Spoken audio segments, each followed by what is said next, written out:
I think this is kind of an opportunity to comment on it was pretty frankly civil unrest in the United States without question, and I think civil angst, at least in Canada. And I think we're seeing this globally as well. United Kingdom has definitely shown signs of this as well, as I track some of that a little bit more. This is, the only thing I have parchments in is political science and history, so I'll actually lean on my education for once. I think the opportunities we've seen, the 20th century was framed by 1913, 1914, which generated World War One, and I think the next kind of real significant milestone in terms of dates is 1968, 1969. And yes, I skipped over World War One in the Cold War, World War II in the Cold War, because they're outcrops of the outcome of World War One. In the Cold War, outcome of World War II, but that's a cascading line of events. I'll speak to the kind of World War One. It was very much an outcome of economic dislocation. So the industrialization of the world, creating economic angst of going out of the horse and buggy business and going into the engine business, obviously, which was very early in its evolution at that time. In World War One, very much accelerated and enhanced how that happened, where that happened. Nothing like a good conflict to accelerate technology.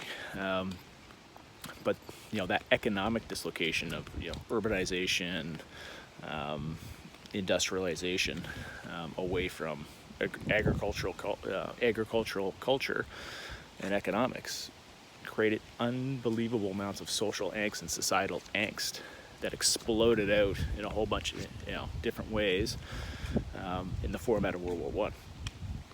And I think in 1968, 1969.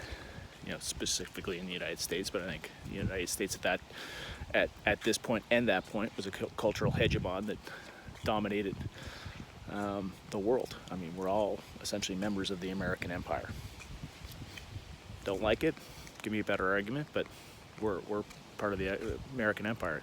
And that's, I don't think, very questionable as Canadians. The civil unrest in the near Civil War. That very nearly occurred on the streets of America, were a response to the Vietnam War and the outward violence of that imperial reach, and society's desire to temper it. But obviously, the civil rights movement was the legacy of that civil unrest in that moment in history, and created, and was a response to the need and the desire for structural change in how the society was run.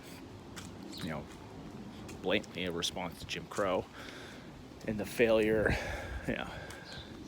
to totally consolidate the win that the actual Civil War of the 19th century in the United States produced. The freeing of the slaves and the preservation of the Union. Taking that, pretty much 100 years later, almost on the nose, into the next evolution of African Americans being a accepted, embedded piece of American culture and American society, and moving that forward.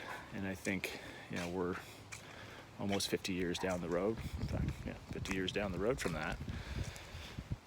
More change is needed, and I think it's a continuation of that civil rights movement without question, as we see Black Lives Matter speaking directly to systemic racism that's embedded in society, as well as embedded into the infrastructure institutions of our society.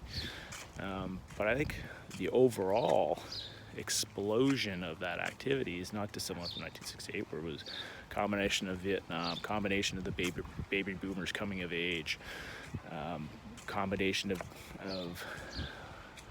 the anxieties of the Cold War and the expansion of the American empire created within its own society, as well as the ones that obviously it was interceding into, And we are in 2020. I think COVID is an incendiary into the overall angst and challenges of our society that we're reacting to, as well as the civil rights movement. And I think this very, very strong dislocation of the economy, and how we're going to operate our institutions, both economic institutions and political institutions, and cultural institutions going forward into the future.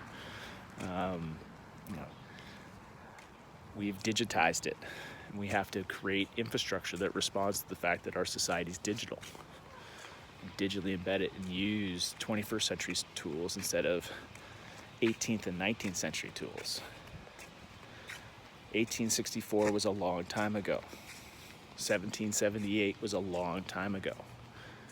We communicated with horses and quills at those times, not at the speed of the internet.